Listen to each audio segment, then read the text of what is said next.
Hey everyone, I made a much longer video, about 40 minutes. If any of you wanted to watch it, I worked very hard on the video. It's just for some reason I'm not getting it pushed onto YouTube, so I'm gonna try and figure that out.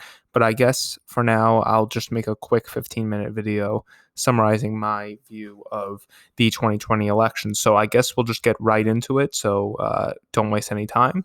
So I guess I'll just fill in Joe Biden's safe states, which would be California, Oregon, which I believe is no longer going to be competitive. It was in 2000, it was in 2004. Both times it still went to the Democrats, and they've shown that they've done very well. Democrats performed very well in the state, and there's no indication that Donald Trump will be any at all competitive here, including Washington State. Not much to talk about in Washington or Hawaii or Illinois or any of the rest of these states for that matter that are safe.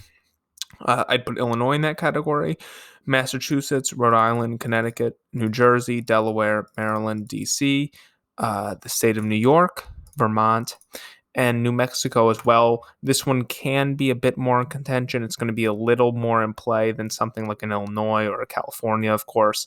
It's shown that it has Democratic roots. It has stuck to them. It went to Obama twice. It went to Hillary Clinton. It went to Al Gore. There's the only time in modern history that Republicans have won this state has been in 2004 with George Bush, and at that time it was a very narrow victory. New Mexico has shown that it will be a consistent Democratic state for many years to come. Moving forward, Alaska, safe, Republican. Utah, Idaho, Wyoming, North Dakota, South Dakota, Nebraska, minus that second congressional district. Kansas, Oklahoma, Missouri, which was more competitive in the past. I don't believe it's going to be competitive anymore because of how the Republicans have performed in the state. Arkansas, Louisiana, Mississippi, Alabama, South Carolina, which soon South Carolina and Mississippi, with increased African American turnout, will become more competitive and probably towards the likely end. But at this point, it's still going to be a pretty convincing victory for Donald Trump. States that I would also include would be West Virginia, which has dramatically turned against the Democrats, Kentucky, Tennessee, Indiana, home to Mike Pence, not really going to be competitive realistically, maybe slightly more competitive than a West Virginia or an Alabama, but still going to be a safe victory for Donald Trump. Montana, as well, is kind of similar to Missouri in that it was competitive in 2008. Montana has shown to definitely elect Democrats on the Senate, the gubernatorial level, but it hasn't really shown to vote with the Democrats outside of 1992 for the presidency. So for that reason, I'm just going to give that to Donald Trump as a safe state, probably closer to 15 to 17% win, because Hillary Clinton got absolutely blown out in the state of Montana. So it's not necessarily worth wasting a lot of time because Montana is not going to make a difference. But it's still interesting to see the trends nonetheless. Moving forward, I think going to likely states, I'm going to give Texas as a likely state. There's been a lot of discussion on whether Texas would be a likely or a lean state. In my characterization, it's going to be around a 7% victory, which would be, in my characterization, a likely state. Anything above 5 to 15 would be likely. Lean would be from about 5 to 2, and safe anything above 15. So Texas has shown that it can vote for Democrats. Ted Cruz almost lost as an incumbent Republican. Democrats have picked up a number of House seats here. Texas has definitely become more competitive, and it's continued to narrow in presidential elections ever since 2008. And Hillary Clinton only lost by about 9 here. She outperformed Barack Obama significantly in the cities, and on the state level, she outperformed him. And I honestly think that Texas is going to be likely, and it will definitely be lean moving towards purple in the future. Now, going into the state of Georgia, as African American turnout increases, as the DeKalb County, Atlanta, Savannah city suburbs begin to grow, it's going to be increasingly difficult for Republicans to hold on to the state. We saw that Hillary Clinton only lost by about 5%. Obama lost by about 8%.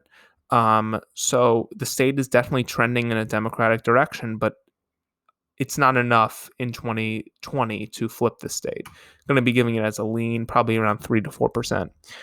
Moving to Florida and Florida. Florida, despite the Democrats doing extraordinarily well in the midterms, on the Senate level, on the House level, on the gubernatorial level, Florida held its ground. They held its ground with Republicans were able to win the governor's race, hold on to that, as well as flip a Senate seat of an incumbent Democrat. Um, Bill Nelson, and the state has shown that the Panhandle vote, the vote in the Southwest in Collier County, is really helping the Republicans to carry the state. Obviously, very narrowly because the Southwest Miami area, as well as Orlando and Tampa, have become more liberal, but the state is moving in a Republican direction nonetheless. So I'm going to be giving that as a tilt to the Republicans, probably about a 1 to 2% victory for Donald Trump. Moving into North Carolina, I see it as well around a tilt column. Despite a lot of pundits saying, well, North Carolina is going to be competitive this time. They said it in 2008 when it was competitive and Barack Obama did, in fact, carry the state. They said it in 2012. They said it in 2016. The state, despite it being very narrow victories for the Republican Party, has continued to vote with the Republican Party. And I see that even though I think Biden's going to outperform Hillary Clinton in Raleigh, in the suburbs, in Durham County, where there's a tremendous African American vote, I just don't see it as being enough to flip the state from red to blue. And for that reason, I'm going to be giving as a tilt, probably again around 1 to 2%, possibly less competitive than Florida, around 3. I could definitely see it as a 50 to 47 vict, 53 to 50, not 53 to 50. Am I an idiot? 53 to 47, something like that. Moving into a state like Ohio. Ohio, I think, is not necessarily fair at this point to characterize as a swing state. To be honest with you, I think Ohio is going to be likely. It's going to be probably around 5%, 5 to 6%, closer to the lean end. The reason is that Republicans did very well in the midterms. They did very well in 2016 when Donald Trump was on the ticket. The state really likes Donald Trump. And there's absolutely every indication that Donald Trump is going to run up the score in the rural counties. There might be depressed vote in Columbus and in African American areas and in the cities. Ohio is trending towards the Republicans, and I think that Donald Trump will not necessarily have to do much campaigning here when he got the same win in Ohio as he did in Texas. So again, I'm running a bit short on time, so I'm going to keep moving on. Iowa, I think as well, will probably be lean to likely. I'm going to put it as likely now. I think that Iowa, Trump will win again by around 5 to 6 because he definitely has a lot of appeal in the rural areas. Despite what he's done with the tariffs and has hurt farmers, they continue to come out and vote for him because he's a very unorthodox candidate. And for that reason, I'm going to put Iowa as a likely state for Donald Trump. Moving forward, I think at that point, that's all the likely states for Donald Trump. For the Democrats, I think that Virginia, Colorado, not Utah. That would be surprising if Utah was there. Nevada, Minnesota, and that would probably be all, and Maine at large would probably be likely. And these states kind of all fill in the same bubble. I don't have to go through them individually. Hillary Clinton was able to carry these states. They've shown tremendous support for the Democrats in the midterms in 2016 when Hillary Clinton obviously was able to win these states. And as a centrist candidate, these states very much approve of centrist candidates. And that's why I believe Joe Biden would be the right pick to win Virginia, comfortably win Virginia, Colorado, Minnesota, Nevada, etc. Moving forward, I believe that a state like New Hampshire, Joe Biden's not necessarily the right candidate to win in New Hampshire. He showed that he severely underperformed in the Democratic primaries, coming in 5th place with barely any votes in New Hampshire. So it's going to be competitive, but it's not going to be at a point where Donald Trump's going to be able to flip the state. It'll probably be around a 2 to 3 to 4% victory. And despite what some might say, some political pundits might say, Hillary Clinton was still able to win the state, and she is a much less popular candidate than Joe Biden is. So for that reason, I'm giving it as a lean to Joe Biden, as well as the first congressional district. I believe will be safe, not much to mention there, and the second congressional district will lean to Trump, as well as the second congressional district of Nebraska. Similar story here. I think that Trump did very well in these districts in 2016. And before I see any more polling, nothing's really going to change my mind that this will probably be in Trump's corner. So now we see Joe Biden at the same mark as Hillary Clinton reached in 2016. Now going into the all-important Midwest and Arizona. Arizona, I believe, will be going to Joe Biden very narrowly, by probably around 3% or so.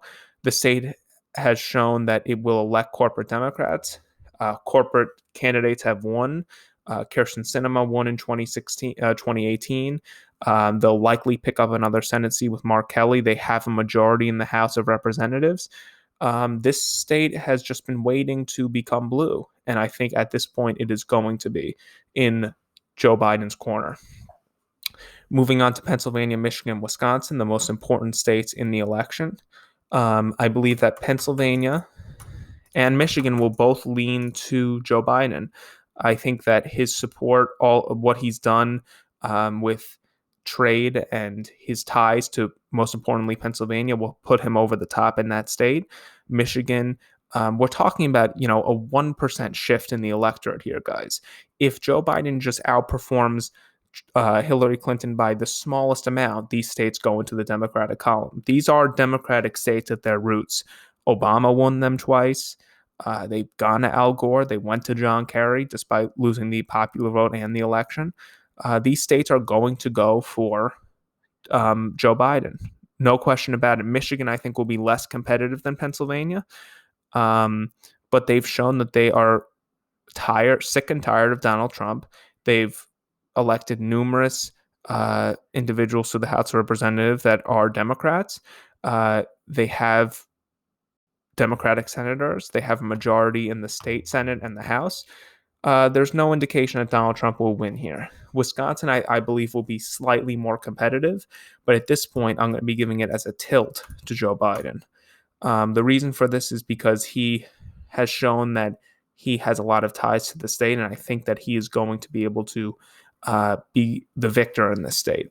When it comes to Donald Trump has a lot of support in the rural areas of Wisconsin, but I believe that given that even when Romney was on the vice presidency ticket in 2012, Barack Obama was still able to win the state and win the state pretty comfortably. So it is still a Democratic state. In 1988, it voted for Dukakis over George W. Bush in a landslide scenario.